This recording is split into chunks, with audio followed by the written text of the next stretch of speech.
Hi everyone, this is Nikki Rowland and today I have a layout to share for Coco from the studio. I am using the fabulous Great Escape collection. This is only my second layout using this collection and I'm totally in love with it. I really love it. So today I am doing layered stars. So this layout started off as a scrap lift.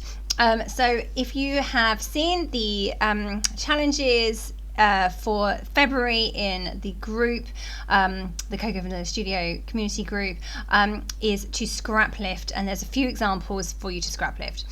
So there is one layout with layered hearts by Josefine, and I thought, oh, I can do that with stars. So that was where the inspiration for this layout started. Josephine's layout is arranged in a grid, and stars are really awkward to arrange in a grid because they have points.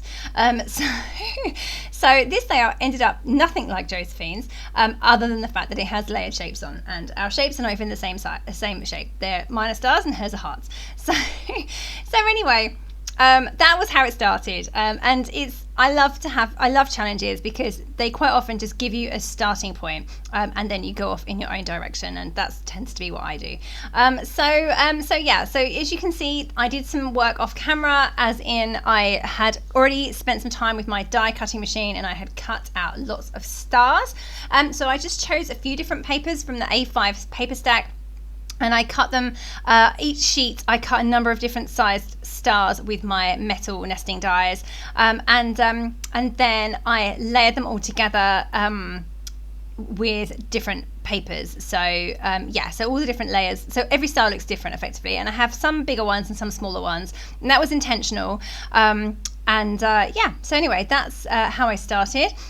You can see that I am preparing my background now. I've taken that amazing piece of white wash wood grain, God, try saying that fast, white wash wood grain paper for my background. I've trimmed it down, put it onto a white cardstock, and then I have splattered black paint all over it after I distressed the edges and stuck it down. Now you can see here I am trying to recreate a grid style with stars, and discovering that this does not work with stars. My stars would have to be significantly smaller in order to fit in a grid design. So there's going to have to be some overlap. I also have my photo, which I did not cut to a star shape. There was no way that photo was being cut to a star shape. It just wouldn't fit. I would have chopped off someone's head. The photo is going to sit on top of the stars or amongst the stars, and the other stars I'm just going to arrange as I see fit. So you can see I had a go at a grid. Definitely wasn't going to work, so now I have to come up with a different option, and I'm liking this look where it kind of goes across the page. I kind of have 3 stars almost in a row, my photo in between, and then this little star is going to come in and have some space in there as well. It's not going to stay where it is at the moment, it's going to move over, but that's what I'm thinking. Plus also that way I get to show off that beautiful white wash wood grain paper because it is beautiful, so it should really have center stage. So here I am playing with more grid designs, and really trying hard to make my stars work, but they are absolutely not going to work. So I'm going to go back to that design with the 3 in a row at the top. There we go. I had to eventually turn the camera off and get my head around what I was going to do. So there I am. They are stuck down.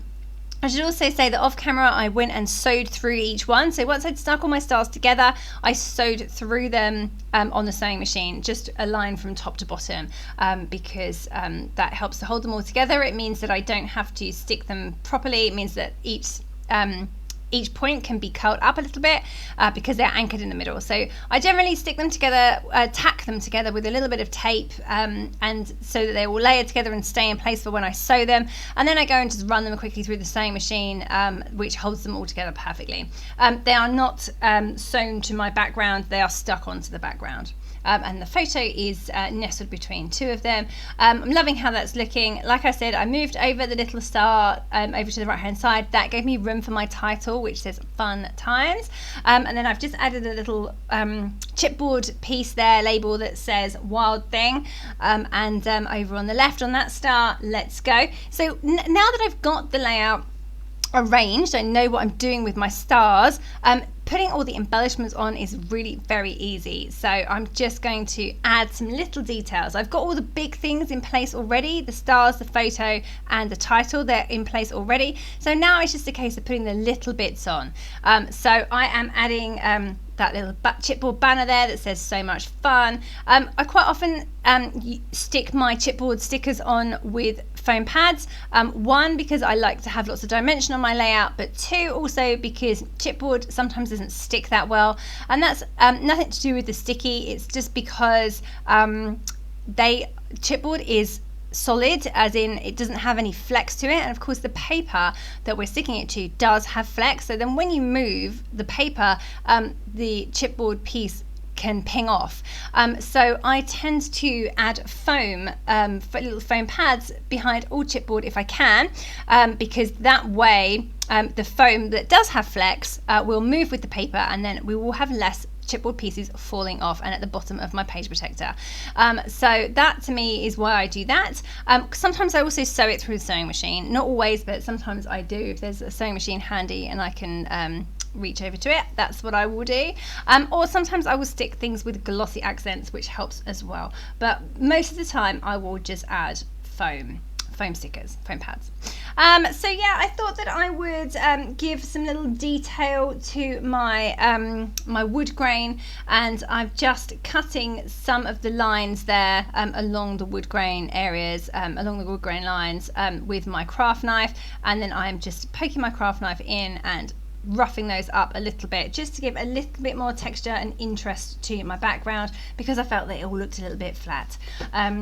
But to be honest, once it was done, unless you're looking at the layout in person, you wouldn't notice it. So you probably won't be able to see it on screen, and you won't be able to see it in my photos. So, but in real life, it looks really nice. It's just a little bit of extra detail. You can just about see it there quite well.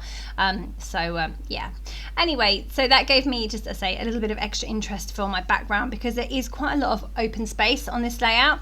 That, you know, quite often I fill those open spaces with something, so I just felt that it needed to have a little something extra, so that's why I did that. Just written my journaling underneath the bottom there, very small amount, just a few little lines, and I wanted to add some sequins and some stars, and I love these. They're almost like enamel dots, but they're not enamel, they're like puffy stickers. So we've got stars and circles and dots and things on that sheet there. They're fabulous, aren't they? I just love them. I could use stars all day long. They're one of my favorite things to use. Apart from the points and arranging them into a grid system, that doesn't work. That's not my favorite thing to do, but stars generally I love. Okay, so I've added in lots of little star stickers already. I'm just adding in some sequins now. So I've just made a sequin mix that works well with this collection. It has all the different colors that this collection has. I've just made it up using running out packs of sequins that I've already got in my stash, so just put them all together, pulled out the right colors and put them all together and made a little mix. So that's just sitting inside my folder with all my Great Escape things, and I'll use them probably on most layouts. So there we go, that is my layout complete. I hope that you enjoyed seeing it come together. I really enjoyed making it. I love the stars, I love all the colors, I love this collection, I love the wood grain. It's all just fabulous. Thank you so very, very much for joining me today. That was Nikki Rowland for Coco Vanilla Studio using the Great Escape collection.